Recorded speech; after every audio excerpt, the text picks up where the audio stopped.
Sveiki, žinai, nesimatėm. Šiandien šitą nuostabų sekmadienio rytą mes bandysime ištestuoti Benda 550 Redstone. Važiuosim trysia, su kuo turim, su to važiuojam.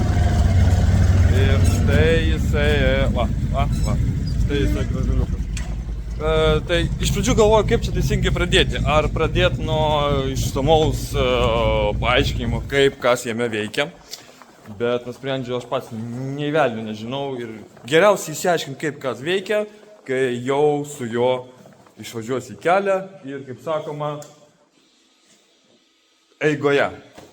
Tai va, važiuojam ir manau bus linksma.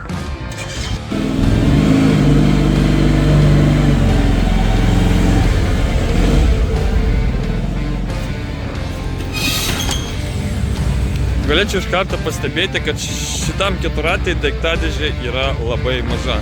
Odeso netgi būtų didesnė. Jinai yra čia, prieiti ten labai greit viskas atsidaro, pach, bet kad kažką ten sudėti, tai nelabai ką ir sudėsi. Teko suimprovizuoti, nes tingėjom dėti daiktadėžės. Važiuosim taip. Tai mano taip ir paliksit, galėtgi nustumti savo, tai nusistumit.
Nu, kaip matėt, šiokia tokia kliūtis buvo.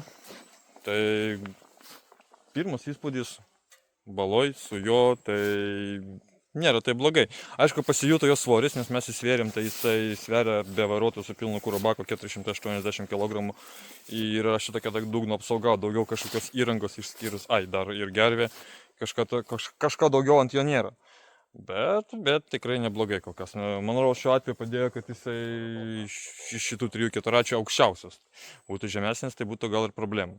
Ką, važiuojam toliau, žiūrim, kas ten gaunasi. Dar bus čia pas mus, man rodos, nuotykio.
kaip kelionė?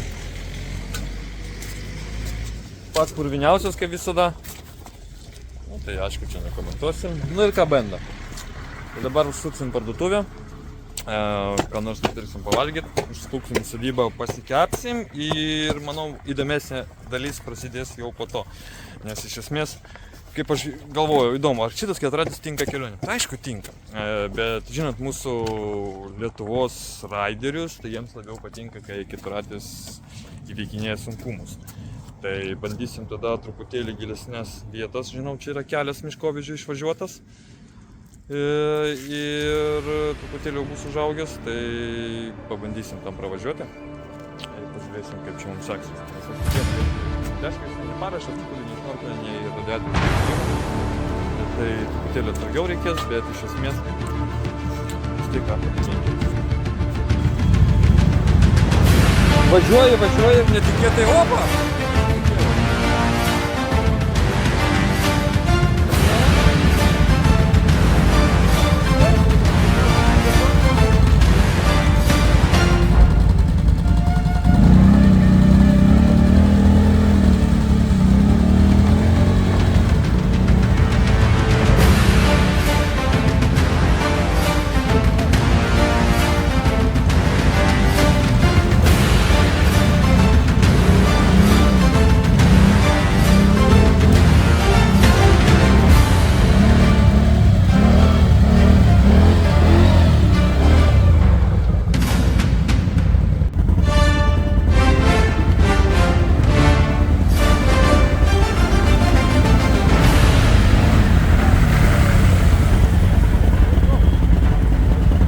Kaip aš, o kur aš įsidėsiu? Mažau, manau.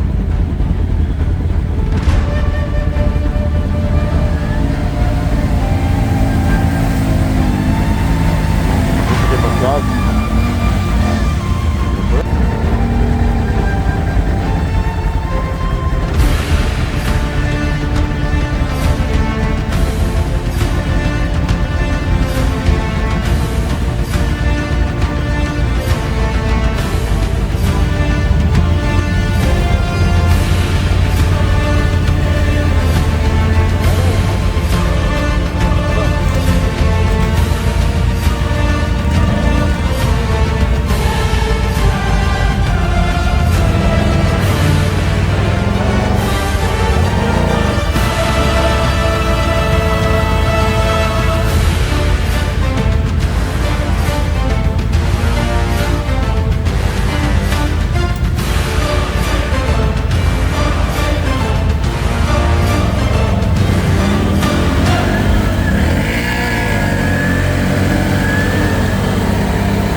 Право взял, пошел.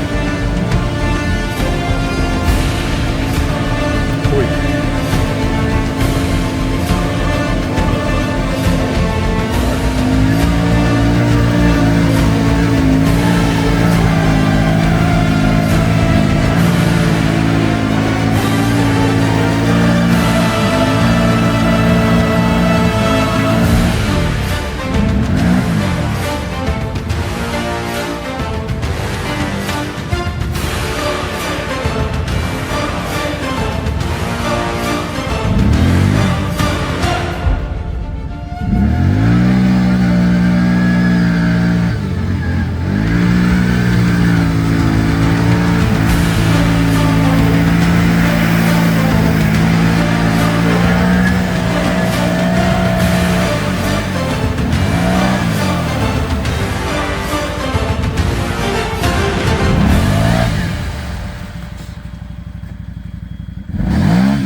Na va, kažkaip praėjo testinį važiavimą mūsų su šituo gražuoliu.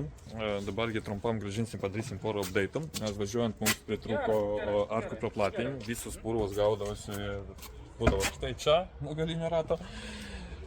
Tai iš esmės patobulinsim ir pratesim mūsų visus važiavimus dar sekančiam video. Tai šitą kol kas video mes paskelbsim, pažiūrėsim kaip jis važiuoja, tada kai grįž mes labiau išsamiau išnagrinėsim viską, ką mes turime. Ir tada dar labiau išmėginsim jo galimybės, kad mes galėtume plačiau papasakoti, kasgi su juo pas mus bus. Taigi iki sekančio video, sekančio pasimatymo ir ką žinau, mes čia kažkaip dar pasvarstėm, kad gal mes su juo pravažiuosime prie jūros, o šiaip jūsų laukia atvirų durų diena ir jūs patys galėsite išmėginti. Sekite mūsų VMoto Facebook paskyroje, Instagrame ir ko gero greitai atsiras TikTokas ir mes tikrai pranešim, kada bus galima išmėginti šitą keturatį. Iki pasimatymo.